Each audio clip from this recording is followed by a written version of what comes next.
Here we'd like to determine the total cost of purchasing a mixture. The mixture is composed of 2 pounds of a component that costs $5 a pound and 4 pounds of a component that costs $10 a pound. So solving these is really going to hinge on understanding how a rate is calculated. And so for these problems, we're going to have a rate that is a dollar amount, so a cost divided by a material amount. In this case, it could be a weight. So let's put that in. The rate is going to be calculated by taking the total cost and dividing by the total weight of the substance. And we have different rates for these different materials. So I can call this material A, let's say, and this more expensive one can be material B. Now if we rearrange the formula here a little bit and multiply the weight to the other side, we can reveal that the cost of one of these substances will be found by a rate times the weight or the amount of the substance. And that can hold true for substance A. Then we would just use A's rate and A's weight. And it would also hold true for the cost of B.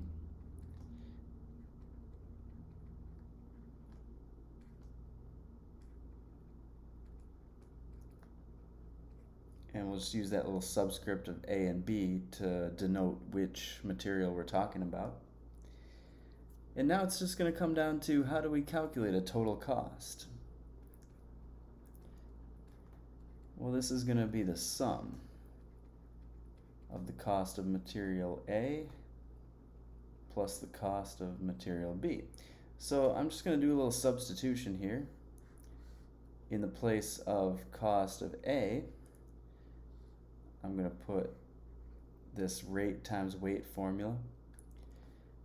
And then for material B, I'll substitute in the formula for that material.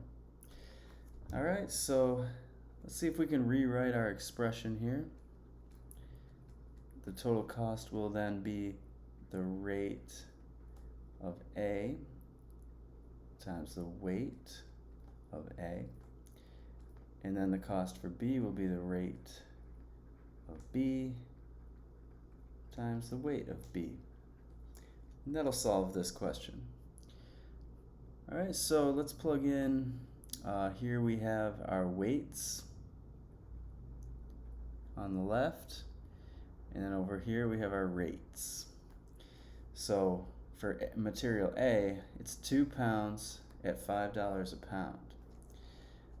So we want to put in that $5 per pound, and we'll multiply by the weight, which was 2 pounds. For material B, the rate is more expensive. It's $10 per pound, and we have more of it, 4 pounds.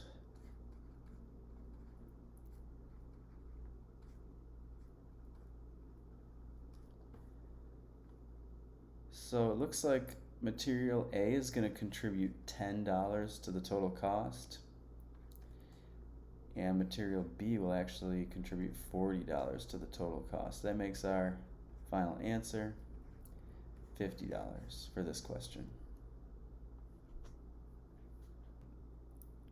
Okay, if we already used the same mixture as we just used, how much would the total mix cost per pound? And we already know the price per pound of the two individual components, and we need to form a new rate for the entire mix. So how could we do that? Well, we could say the rate of the mix could be given by the fraction of the total cost of the mix divided by the total weight of the mix. So if we just think back to that example where we had 2 pounds of material A and 4 pounds of material B, that could be used as our total weight. And we also know what the total cost was. We determined it to be $50. Alright, so it doesn't matter exactly how much of the mix we have, as long as we know that proportion of the cost to the weight, which we do now. It's going to be $50 for 2 pounds of material A plus 4 pounds of material B. Okay, so if we want to get real specific here, it's the cost of A plus the cost of B divided by the weight of A plus the weight of B. Alright, so I just put in that total cost that we calculated, $50 right here. It came from add in 10 plus 40.